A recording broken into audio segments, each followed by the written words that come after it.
This channel is supported by Truefire. Truefire is an online library enough, you can get the Truefire All Access Pass for as cheap as they ever do it, the $99 thing. So just jump and do that if you're looking for the best price you can get Truefire All Access for.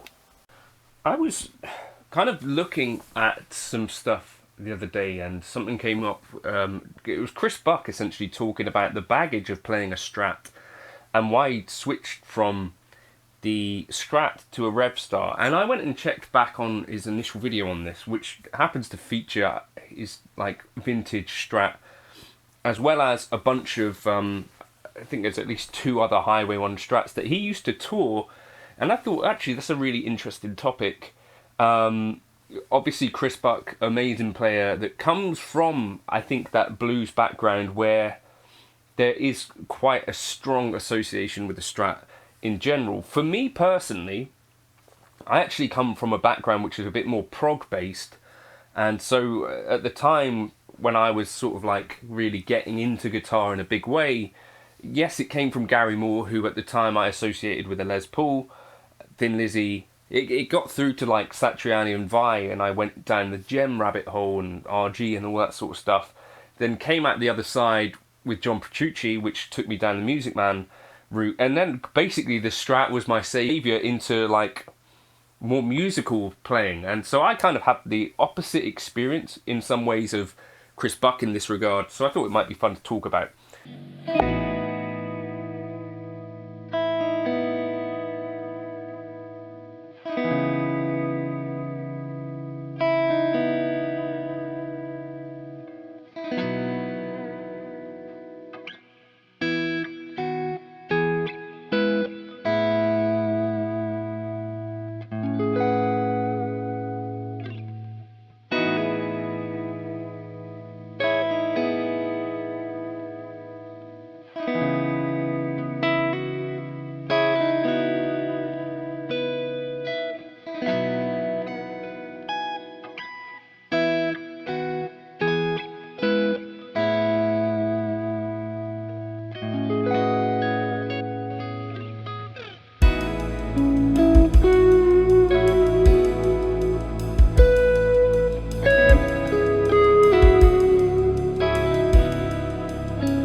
What Chris essentially said was that as a guy like playing music that is kind of strongly rooted in the blues tradition, I think this was sort of when he was touring Buck and Evans. He referenced a video that came up. I think it was called something like "The Most Beautiful Guitar Solo I've Ever Heard" or something like that, where he's playing, I think, one of his Highway 1 Strats. It's like a 4-minute long solo. And to me, it kind of... This is the thing that I find difficult, is that there are certain players that I think their best stuff has been on a Strat sometimes.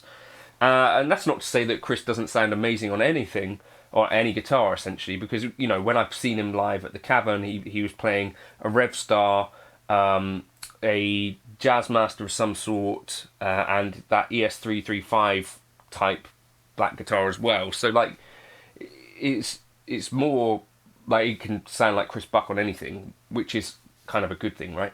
But that, you know, if you were to switch to your neck pickup and you know, stick on a tube screamer, it's like, okay, well, this guy sounds like Stevie Ray Vaughan. If you go to your in-between positions, it's like, okay, well, this guy's into Mayer. If you go to the bridge position with a lot of gain, it's Richie Blackmore. Now, I kind of think to really get an idea of what he's talking about, you might have to know what it's like to be one of these young blues guys, which I don't, but I've seen a little bit of it. This is definitely like a scene in the UK of like young blues prodigies, and people that can like do the Stevie thing or the John Mayer thing or the Clapton thing or whatever.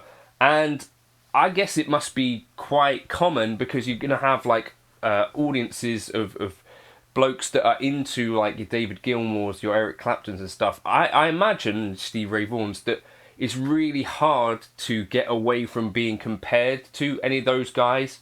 Like, even if you're not someone who's necessarily massively into that stuff, or even if you are, and you're trying to carve your own path, is essentially what he's saying, that the Strat actually brings with it kind of unwanted comparisons and bits and pieces like that. I think of this myself personally as I see, you know, occasionally when I would do like a video, and this has been a part of my playing for ages, that thing, which gets kind of called a BUCKism. Like, people say, oh, you listen to a lot of Chris Buck, and it's like, when I've been doing this for like, I don't know how long, like way before I'd ever heard of Chris Buck.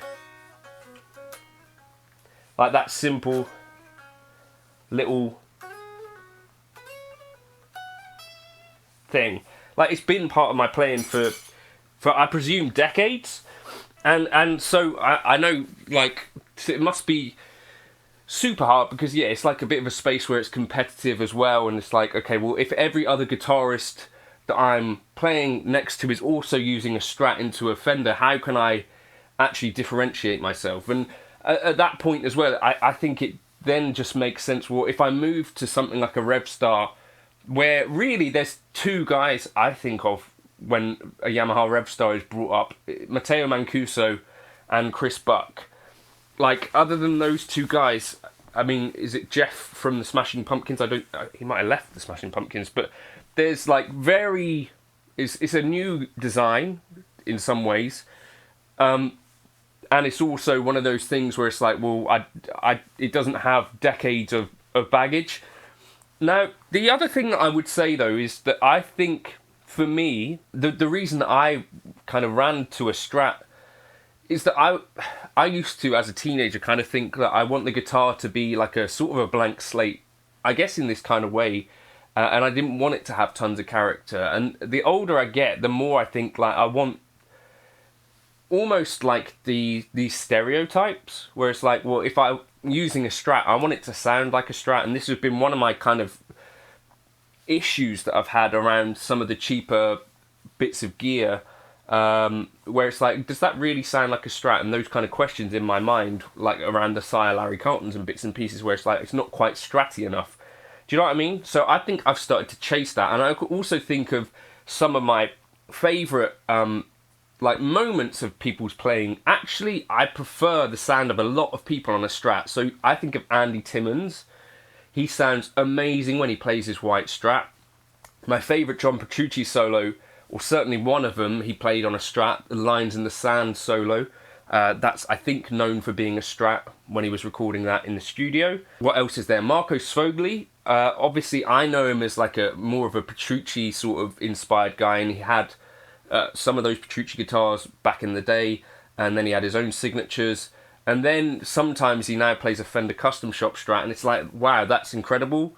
For me, Mark Lettieri, my favourite kind of era of Mark Lettieri was when he was playing his Grosh guitar, which was very much a Strat. I still think that, to me, is like the best sounding that I've ever heard Mark. And his playing's obviously still incredible. It's just that I kind of felt like that Strat vibe, just to me, was like my favourite part of his playing. What else is there? Like Eric Johnson, like he's played loads of guitars throughout the years, but what to me feels and sounds best, I think, for me, is when Eric Johnson's playing a Strat. For me, Robin Ford, when he was playing with Miles Davis, that Strat era, I absolutely loved the way that Robin Ford sounded playing a Strat. So it's, for me, it's not that the Strat is actually creating baggage. It's like an addition to what a great player can be. So like Marco Sfogli, Andy Timmons, John Petrucci, all of these players, you know, Chris Buck, like whether they're playing a Strat or not, I think they're incredible players. But if you put a Strat into the hands of some of these incredible players, I think you get something which is, to me, even more enjoyable. I don't know if anyone else feels that way about it, or whether you feel like you play better on a Strat and these kind of things, or worse, or you like the sound of it. But to me, it's like a marrying of, like, if you get a great player and you put them on a thing that sounds kind of stereotypically Stratish, I think Rabia as well sounds amazing playing a Strat. I think, to me, there is something quite special about that, and I don't really see it as baggage anymore. And maybe I never did, because I never was someone that... I had this unfortunate prog phase. Like, maybe if I'd had a Stevie Ray Vaughan phase or a Jimi Hendrix phase, then I'd have something that I was like, I'm trying not to be that, or a John Mayer phase. It was more like that kind of playing saved me from my ill-advised prog phase with long hair and stuff like that. So that, for me, is part of the reason that I kind of gone the opposite way. And since about 2018, you know, this has been my favourite guitar in the world. This is a K-Line Springfield, which is very much Strat based, but I definitely think of myself as a Strat guy. And if it was like, okay, you could only keep one guitar, it would be this guitar. And yeah, I think of players like Joe Bonamassa, Gary Moore as well, like guys that occasionally played a Strat that I think sound amazing on them. And yeah, that's the other thing, like I've taken this to studio sessions or whatever, and this is just the guitar that I play best on and feel most comfortable on, I think. And there would be points that I pick up another guitar, I was recording, and the guy said, just go back to the other one, like it just sounded better on it.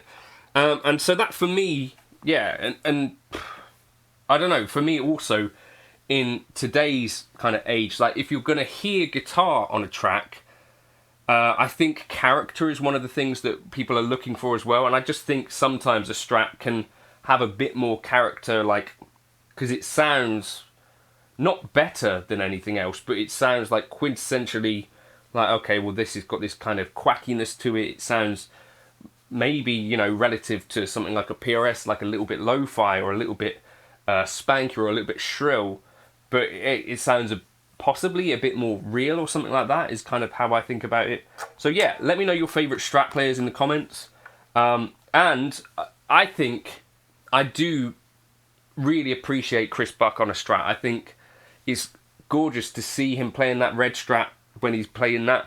And yeah, long may it continue. I don't have anything against the Revstar. What stopped me playing a Revstar is the fact that there's not like a obviously single coily design that they do. I feel like that's missing. And then the Yamaha Pacifica, to me, is not Strat-like enough. It's too like super Stratty. Yeah, nothing quite beats a Strat for me, in my opinion. And I don't know. Yeah, I don't know if any of you guys feel the same, where it's like, okay, well, if I hear Andy Timmons or any of your favourite players playing a Strat, it's like, okay, that's like elevated somehow. I don't know.